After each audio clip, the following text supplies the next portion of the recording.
नमस्कार फ्रेंड, एक बार फिर से स्वागत है।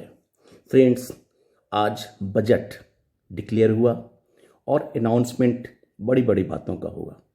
उसके बारे में तो इकोनॉमिस्ट और पॉलिटिकल लीडर्स अपने व्यूज़ रखेंगे। मैं आपको नट सेल में दो तीन बातें और कुछ बैंकिंग की बातें और कुछ बैंकर्स की बातें ये एक इस वीडियो में केवल आपको लिए एक संवाद के जरिए पहुंचाना चाहता हूं।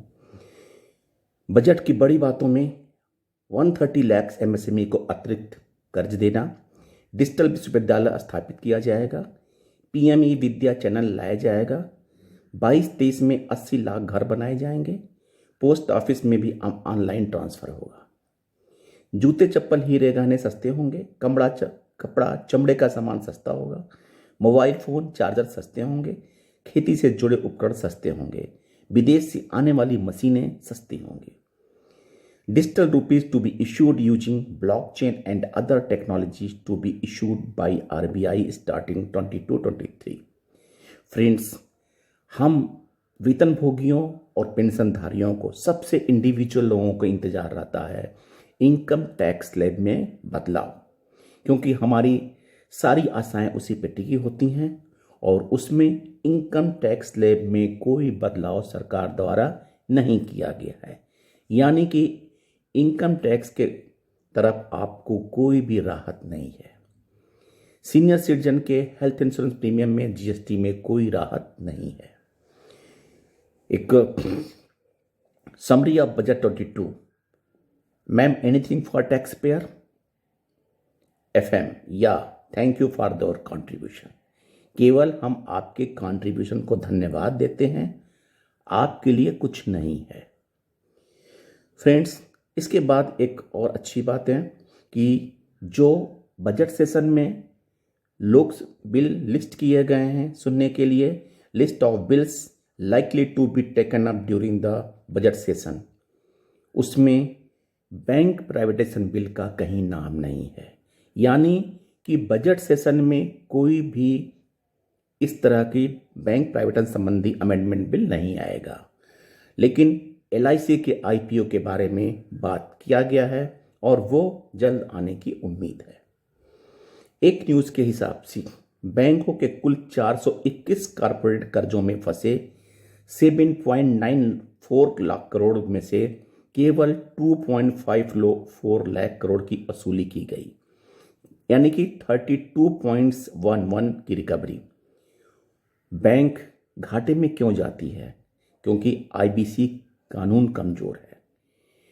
इंसॉल्वेंसी जो कानून है, जो लॉ है, वो कमज़ोर है। हेयर कट ज़्यादा होते हैं ताकि रिकवरी परसेंटेज कम हो जाती है और कॉरपोरेट को लाभ पहुंचाना भी गवर्नमेंट ज़रूरी समझ रही है।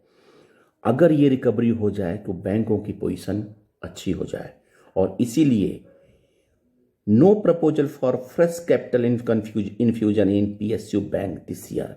बैंकों में किसी प्रकार का कैपिटल इन्फ्यूज करने का कोई प्लानिंग नहीं है। एक साहब ने ट्विटर पे लिखा, अब कोई कहे कि टैक्स पेयर के पैसे से चलता है बैंक तो मुंह पे मारना, रख अपने पैसे। मैंने आपको इसलिए शेयर किया कि हमारे चिंतन में क्या आता है, किस तरह से हम सोचते हैं। और सौम्य दत्त जो हमारे लीडर्स हैं वो कहते हैं, our wish list for union budget, lift the poor not the rich, tax the corporates more not the salary, project PSUs not sell them off to crony corporates, recover monies from wilful defaulters, don't write of.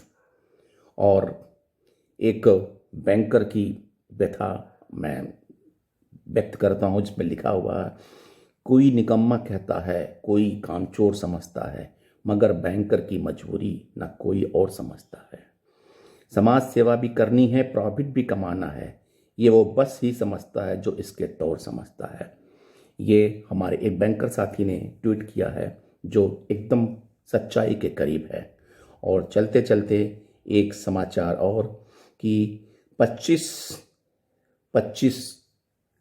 जनवरी को AIBA ने अपने workers के साथ meeting में कहा था कि AIB office bearers की मीटिंग में कहा था कि our continued campaign against privatisation of the banks and the effective participation in the ensuing general strike.